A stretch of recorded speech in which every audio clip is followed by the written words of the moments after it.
Good morning, কেমন আছো সবাই? আশা করছি সবাই খুব ভালো আছো, যে যেখানে আছো খুব হ্যাপি আছো। আজকেও চলে এসেছি লিপিস ডায়েরি থেকে নতুন একটি ব্লগ নিয়ে। আজকে ওই রোজকার মতো তোমাদের সাথে আমার ডেলি লাইফ ব্লগটা শেয়ার করব। আশা করছি তোমাদের ভালোই লাগবে। অ্যাকচুয়াল কী বলো তো, এই ব্লগ শেয়ার করার মধ্যে যে শৈল্পিক একটা সত্তা থাকে না, এই সত্তাটা না সত্যি মানুষ আগে কি বলতো যে ক্রিয়েটিভিটি, শৈল্পিক সত্তা এগুলো জন্মগত। কিন্তু সত্যি বলছি, আমার মধ্যে আমি ছোট থেকে কোনো রকম ক্রিয়েটিভিটি খুঁজে পাইনি। বাট এই ব্লগটা কন্টিনিউ করতে করতে সত্যি আমার মধ্যে না আমি একটু হলেও ক্রিয়েটিভিটি দেখতে পাচ্ছি। আগে সকালবেলা ঘুম থেকে উঠে আমাকে চিন্তা করতে হতো আজকে আমি কী ধরনের ব্লগ শেয়ার করব, কী কন্টেন্ট ক্রিয়েট করব। কিন্তু এখন আমাকে এটা ক্রিয়েট করতে আর কোনো রকম চিন্তা করতে হয় না। আমি ভাবি যে আমি যেটাই শ্যুট করব সেটাই আমি খুব সুন্দর সাজিয়ে গুছিয়ে দিতে পারবো। এই যে কনফিডেন্ট, এই যে মনের জোর, এটা না মানুষের মধ্যে কাজ করতে করতেই আসে, এটা আমি মনে করি। কনফিডেন্ট তোমার এমনি নয়, তুমি কাজে না নামলে কিন্তু কখনো কনফিডেন্ট পাবে না। যে কোনো কাজ করতে গেলেই কনফিডেন্ট পেয়ে যাবে, এটা আমি নিজের ক্ষেত্রে বলছি। আমি পড়াশোনা ছাড়া জীবনে আর কিছু বুঝতাম না, কিন্তু এই অন্যদিকে কোনোভাবে কোনো দিন কাজ করব, এটা আমার কল্পনারও অতীত ছিল। তবে দেখো, আমি তো বেশ করছি। এর মধ্যে কিন্তু না, মানে আমি যে কাজ করছি এর মধ্যে কিন্তু কেউ আমাকে এরকম বলে দেয় না যে আজকে তুমি কোন টপিক নিয়ে কথা বলবে, বা কেউ আমাকে বলে দেয় না আজকে তুমি কী দেখাবে। আমার সাধারণ কাজগুলোকে আমার শৈল্পিক সত্তার মাধ্যমে আমি অসাধারণ করার চেষ্টা করছি। জানি না কতটা পারছি, হয়তো যারা আমার থেকেও ভালো পারেন তারা হয়তো বলবেন যে এর মধ্যে আর কি শৈল্পিক সত্তা আছে, বা কোনো ভালো মানুষ আমাকে সাপোর্টও করতে পারেন। কিন্তু আমি যেটুকু পারছি, যেটুকু আমি আগে একটুও বুঝতাম না, পারতাম না, সেটুকুর মধ্যে আমি আরও নতুন নতুন করে এক একটা ঘটনা গেঁথে, এক একটা সুতো গেঁথে অনেক মজবুত করে তোলার চেষ্টা করছি। আশা করছি আমার এই শৈল্পিক সত্তা, আমার এই ক্রিয়েটিভিটি, আমি প্রত্যেক দিন যে টপিকগুলো নিয়ে কথা বলি এগুলো আমাদের ভালো লাগবে, আর আপনাদেরও ভালো লাগবে। আমার নিজের ভালো লাগা আছে বলেই তো আমি এটা আপনাদের সামনে শেয়ার করতে পারছি। সব জিনিস আগে নিজেকে ভালো লাগতে হবে, তারপর 5টা মানুষের সামনে আমি যখন নিয়ে যাব তাদের ভালো লাগবে। যে জিনিসটা আপনার নিজের ভালো লাগে না সেটা আর 5টা মানুষের যে ভালো লাগবে, এটা আশা করাটাও ঠিক না। তো আমি এই সমস্তভাবেই ব্লগটা তৈরি করার চেষ্টা করি। মানে প্রত্যেকদিন সকালে উঠে না আমি যেটুকু যা করি সবটাই ধরে রাখার ট্রাই করি। তার মধ্যে থেকে যেগুলো মনে হয় আপনাদের সঙ্গে শেয়ার করা যায় সেগুলো শেয়ার করি। এর মধ্যে আপনাদের কতটা আকর্ষণ থাকে বা আপনারা কতটা আমাকে ভালোবাসেন এটা আমি বুঝি না। কিন্তু আমি চেষ্টা করি আমার মন থেকে এই কাজটা করে যাওয়ার, যে কাজটা আমার মধ্যে একদমই ছিল না। ছোটো থেকে কি আমি 2 বছর আগেও কখনো ভাবিনি আমি ব্লগ শ্যুট করব, আমার ঘরের সব কিছু আমি লোককে দেখাবো, দর্শকদের দেখাবো। বাট এখন দেখুন এই ব্যাপারটা কিন্তু আমার ইউজড টু হয়ে যাচ্ছে। আগে প্রথম তো আমার ভীষণ কষ্ট হতো। আমি সকালবেলা উঠেই আমাকে একটু রেডি হতে হচ্ছে, সমস্ত কাজ শ্যুট করে করতে হচ্ছে, যেটা কিন্তু খুবই একটা টাইম মাফিক, মানে যাওয়া যায় না, অনেক বেশি টাইম নিয়ে নেয়। হয়তো দেখা যাবে 10 মিনিটের কাজটা আপনার লেগে গেল 15 মিনিট। এই ব্যাপারগুলোতে না ইউজড টু হতে আমার প্রথম দিকে ভীষণ কষ্ট হয়েছে। আমি সত্যি এই ব্যাপারগুলো একদম পারতাম না, আমার সব কিছুতে লেট হয়ে যেত, বিরক্তি ফিল হতো। কিন্তু হঠাৎ করে একদিন ফেসবুক ঘাঁটতে ঘাঁটতে একটা দিদিভাইয়ের ভিডিও আমার চোখে পড়ে যায়। উনি বেশ ভালো রকম মানে কন্টেন্ট ক্রিয়েটার। উনি বললেন যে প্রথম দিকে এইগুলো করতে আমাদেরও কষ্ট হতো। এবার ওই দিদিভাইয়ের কথার সঙ্গে আমি নিজে কিন্তু প্রচণ্ড মিল পেয়েছি। তারপর থেকে আমি মনের জোর নিয়ে স্টার্ট করে দিয়েছি যে ঠিক আছে, কোনো কিছু পরিবর্তন যখন হয় তখন অবশ্যই কষ্ট হয়, এই কষ্টকে আমি আজকে জয় করেই ছাড়ব। সকালবেলা ঘরে এসে বিছানাটা গুছিয়ে নিলাম। এই শীতকালে বিছানা গোছানো কিন্তু বড় সমস্যা। আবার বিছানাটা যদি মেসি হয়ে থাকে সেটাও ভালো লাগে না। সব কিছুর মধ্যেখানে সব কিছু করে যেতে হবে। অ্যাকচুয়াল টাইম ম্যানেজমেন্ট ঠিকভাবে করতে পারলে দিনে অনেক কাজ করা যায়। যেটা হয়তো যারা প্রফেশনাল ব্যক্তি, মানে যারা অনেক দিন ধরে একই প্রফেশনে আছেন, খুব হেক্টিক কাজ করেন, তারা খুব ভালো মতো পারবেন। কিন্তু আমরা তো আগে থেকে এত পারতাম না। মানে আমি তো ধরুন শুধু পড়াশোনাই করতাম, তো মা মুখের সামনে খাবার দিত, খুব প্যাম্পার্ড যাকে বলে, তো সেরকম কোনো কষ্টই ফিল করিনি। এখন এই যে কষ্ট ফিল করছি তা না। আগে না এমনও হয়েছে যে আমি দুটো পরীক্ষার প্রিপারেশনও একসাথে নিতে পারতাম না। আমি তখন কি ভাবতাম যে না, একটা পরীক্ষায় প্রিপারেশন নেবো, খুব ভালো করে নেব। তবে এই ভাবনাটা কিন্তু একদমই ভুল ছিল।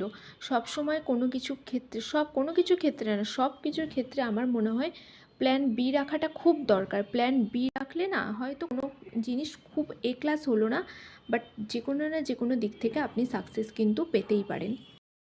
এখন বাজে সকাল 11টা। 11টার সময় তো আর বাজারে গিয়ে মাছ পাওয়া যাবে না, তাই ও নিয়ে এসেছে হচ্ছে চিকেন। যদিও চিকেন আমাদের খুব ফ্রিকুয়েন্টলি খাওয়া হয়, আজকে আমাদের বাড়িতে গেস্ট এসেছে, তো সেখানে মাছ না করে আমি চিকেনটাই করবো। চিকেনটা একটু অন্যরকম করে রান্না করব, মানে ফোড়নে একটু এক্সট্রা জিনিস অ্যাড করব। ওদিকে চিকেনটা আমার ধোয়া হয়ে গেছে, আমি ভাতটা বসিয়ে দিচ্ছি, কারণ একবার তো ফুটিয়ে রেখে দেবো। ভাতটা না আমি খুব ভালো করে ধুয়ে নিই, যতক্ষণ এই ক্লিয়ার জলটা না আসে ততক্ষণ আমি ধুতেই থাকি। কেননা আজকাল এই সমস্ত চালগুলো কত কিছু শোনা যায় না, যে পলিশ চাল বা কিস চাল এই ধরনের, এইগুলো খুব খারাপ। তার জন্য যতটা পারি ভালো করে ধোয়ার চেষ্টা করি। তো ভাবি একটু মন থেকে স্যাটিসফাইং লাগে যে না, ভালো করে ধুয়ে নিয়েছি, আর হয়তো অতটা হলেও ক্ষতি হবে না। আর এই যে চিকেনের মশলাটা আমার পুরোপুরি কষানো হয়ে গেছে, এখন চিকেনটা সুন্দর মতো কষাচ্ছি। চিকেন না যতটা কষিয়ে রান্না করি আমার তত ভাল লাগে। দেখবে তরকারি না বিভিন্নভাবে কষালে এক এক রকম হয় খেতে, যেটা অল্প কষালে তার টেস্টে অন্যরকম, বেশি কষালে অন্যরকম। এখন আমি একটু দিয়ে দেবো বিরিয়ানি মশলা, ছড়িয়ে দেবো। গরম মশলা গুঁড়ো দিলে ভালো হয়, আমার কাছে যেহেতু নেই এটা ছড়িয়ে দিচ্ছি। আর দেখতে কি দারুণ হয়েছে না? সত্যি বাড়িতে গেস্ট আসলে না এই সমস্ত জিনিসগুলো করাই হয়ে থাকে। তার জন্য আমি এখন এটা গরম থাকতে থাকতে একটু ছড়িয়ে দিলাম। এখন এটা চেপে ঢাকা দিয়ে দেবো। 1 বছর আগে যখন প্রথম ব্লগ শ্যুট করি, সেদিন ছিল রবিবার। আমি টিউশন থেকে এসে মানে ফ্রেশ হয়ে বসেছিলাম। তার আগে তো তোমাদের দাদাভাইয়ের কাছে প্রচুর ঘ্যান করতাম যে আমি ব্লগ করব, আমি ব্লগ করব। ও তখন ব্লগের ব্যাপারটা এত বুঝতো না। আমি বলার পর থেকে ও ইউটিউবে, ফেসবুকে বিভিন্ন ব্লগ দেখতে থাকে, তারপর ব্লগ কি এটা বোঝে। তখন আমায় বলতো, ব্লগ কি, তুমি ব্লগ করে কি করবে, ঘরের জিনিসগুলো কি মানুষকে দেখাবে? তাও আমি বলতাম না, তুমি জানো না, তুমি একটু সার্চ করো, দেখো তোমার ভালো লাগবে। যে সেদিন রবিবারে ও বলল ঠিক আছে চলো, তুমি ব্লগে কি বলবে, তোমার ইন্ট্রোডাকশন ভিডিওটা শেয়ার করো। তো যাই হোক, আমি তো প্রথম দিন ব্লগ শ্যুট করছি, কিছুতেই পারছি না, আমার মুখ ফ্যাকাশে হয়ে যাচ্ছে। 5 থেকে 6 বার মানে শ্যুট করার পর একটা ভদ্রস্থ জায়গায় এসেছিল, যেটা আমি দিতে পেরেছিলাম। আর আজকে ওটা থেকে আমার 10+ সাবস্ক্রাইবার এসেছে, বুঝলে? ওইটাই আমি তোমাদেরকে বলবো, কোনো কাজ না সোজা নয়। যদিও এখন আমার কিচ্ছু হয়নি, কিন্তু না আমি যখন লাইভে আসি তখন আমার বন্ধুরা না আমাকে সত্যি মানে দেয়, মানে রিভিউ দেয় যে দিদিভাই তোমার ব্লগ দেখতে ভালো লাগে। তখন না আমি মাঝে মাঝে ভাবি যে তারা কি আমার মন রাখার জন্যে বলে, নাকি সত্যিই ভালোবাসে। তো যখন আমি তাদেরকে জিজ্ঞাসা করি, তারা বলে যে না, সত্যিই তোমার ব্লগ দেখতে ভালো লাগে, তখন আমার মনটা খুব ভালো হয়ে যায়। আর ভাবি 1 বছর আগে ভাগ্যিস 4-5 বার ব্যর্থ হওয়ার পরেও 6বারের বার যখন ব্লগটা শ্যুট করে ইউটিউবে দিতে পেরেছিলাম ওই প্রথম দিন, তাহলে এখন তো আর ভয় পাওয়ার কোনো প্রশ্নই নেই। এখন মনে সাহস রেখে, মনে জোর রেখে এগিয়ে যাব, আর সেইভাবেই চলেছি। আশা করছি ডে বাই ডে অনেক কিছু উন্নতি করতে পারবো। আজ তোমাদের সাথে একটা সুখবর শেয়ার করব।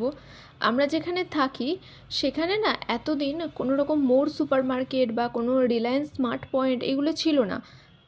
আমাদের গ্রোসারি শপিং করতে ভীষণ প্রবলেম হতো।